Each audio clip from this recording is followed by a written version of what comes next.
Thanks for joining us and welcome to PO Sports Talk. I'm Ed Gottwald along with Colin Stevens. Colin, you didn't realize it till, about an hour ago, but it's Little Brown Jug Week. Yeah, haven't heard of that yet, but you're going to get to experience it for the first time on Friday. Shippensburg hosts Big Spring in the 55th annual Little Brown Jug game. It's a pretty intense rivalry game, and you're going to get to see it firsthand, so it'll be interesting. They're usually pretty intense. yeah, that's what it seems like. Last year was a 1-point win. Unfortunately, Big Spring got the win. Yeah, Shippensburg was down in that game, and I think this game should be another close game. You know, both teams have played Kennard-Dale this season with similar results. Shippensburg won 21-0, and Big Spring won 27-8. But Shippensburg is coming off a close win, and their defense really won it for them. Luke Allison had a fumble sack towards the end of the game, second half at least. And then it was Jeremy Musser who recovered it and ran it back for a touchdown. I think the defense is going to have another big performance if they want to come away with the jug. Yeah. Shippensburg had won 5 in a row against Big Spring until last year, so they'll probably be ready. That game is Friday at 7 o'clock at Shippensburg Memorial Park. Chambersburg Trojans are 3-0 for the first time since 1998, and they travel to Central Dauphin East on Friday at 7. That game's at Landis Field. Unfortunately, the Panthers are no longer the pushover they usually are. Veteran coach George Chomp has them sitting at 3-0, so it should be a pretty good game. Yeah, 2 undefeated teams. It should be good. And Central Dauphin East has a really powerful offense also. They've scored more than 48 points in every game and haven't given up more than 17.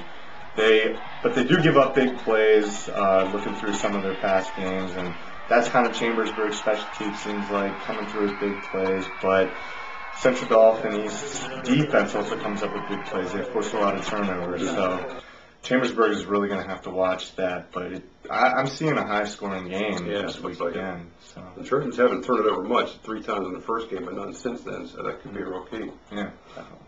Greencastle is 1-2, which doesn't sound right, but they've played 2 good teams in the losses.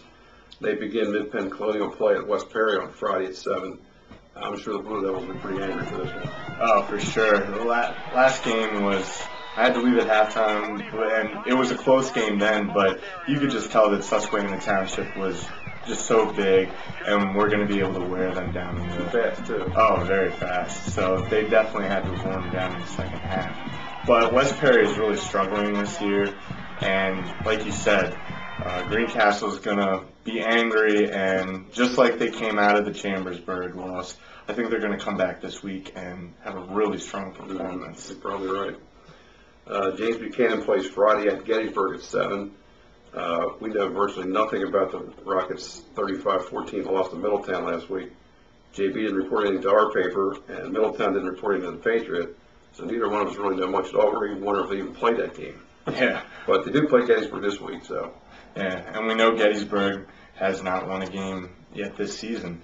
So with that said, Gettysburg is going to give up points, but I don't think James Buchanan wants this to be a shootout. They're going to want to keep this game close, and I think the game's going to come down to a field goal at the end.